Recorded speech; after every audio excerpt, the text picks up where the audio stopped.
أعوذ بالله من الشيطان الرجيم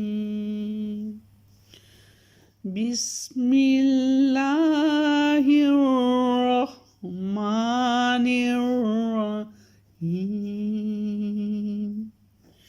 وَلَقَدْ يَسَّرْنَا الْقُرْآنَ لِلذِّكْرِ فَهَلْ مِن مُدَّكِرٍ،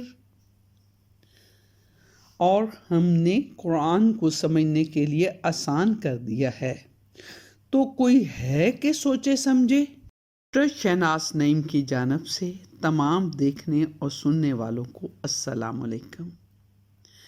ابھی آپ نے جس آیت کی تلاوت سنی اس میں میں نہیں اللہ تعالیٰ پوچھ رہے ہیں کہ انہوں نے تو قرآن پاک کو سمجھنا آسان فرما دیا، تو کوئی ہے کہ سوچے سمجھے؟ میری آپ سب سے ریکویسٹ ہے کہ آپ کمنٹ میں لکھیں کہ آپ میں سے کتنے ایسے لوگ ہیں جو قرآن پاک کو بغیر ٹرانسلیشن کو دیکھے اس کو سمجھ سکتے ہیں، جب اس کو پڑھنا شروع کرتے ہیں تو اس کو اچھی طرح سے وہ سمجھ بھی لیتے ہیں۔ اللہ تعالیٰ کی آخری کتاب قرآن پاک ہے جو کہ اس زندگی کو گزارنے کا کوڈ آف کنڈکٹ ہے۔ ہم سب نے بچپن سے قرآن پاک کو پڑھا، سمجھا نہیں، اور آج تک ہم میں سے 90% لوگ ایسے ہیں جو قرآن پاک کو پڑھتے تو ہیں لیکن سمجھتے نہیں ہیں۔ اس بارے میں بھی آپ کمنٹ میں اپنی رائے دیجئے کہ یہ جو میں نے پرسنٹیج بتائی ہے 90%، کیا یہ پرسنٹیج میں نے صحیح بتائی ہے یا غلط بتائی ہے؟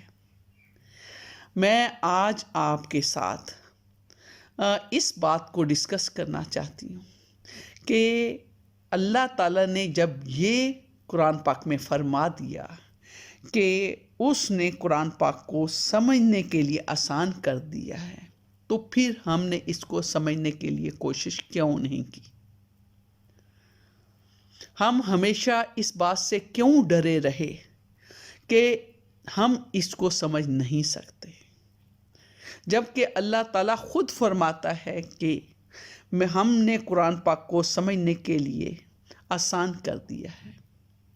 میں یہاں پہ شکر گزار ہوں ڈاکٹر عبید الرحمن بشیر صاحب کی۔ انہوں نے قرآن پاک پر ریسرچ کی ہے اور انہوں نے کچھ ایسے طریقے نکالے ہیں جس پر چلتے ہوئے ہم قرآن پاک کو بہت آسانی سے سمجھ سکتے ہیں، ہمیں کسی ٹرانسلیشن کی ضرورت باقی نہیں رہے گی۔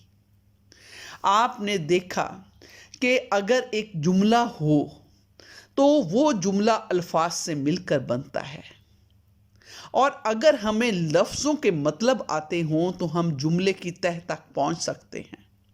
یہی طریقہ کار ہم قرآن پاک کے ترجمے کو سیکھنے کا کریں گے۔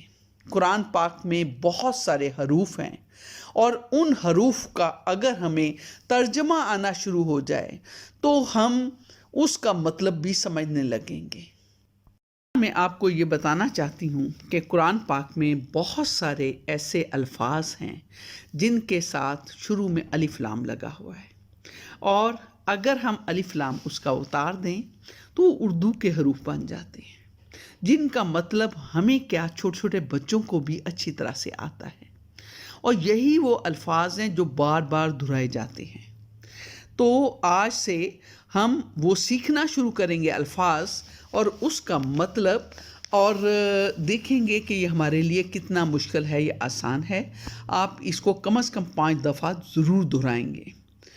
اللہ، اللہ تعالیٰ، القرآن، قرآن، الحلال، حلال، الکافر، کافر، الرب، رب، الشکر، شکر، الطوفان، طوفان، الذکر، ذکر، الخیر، خیر، السورہ،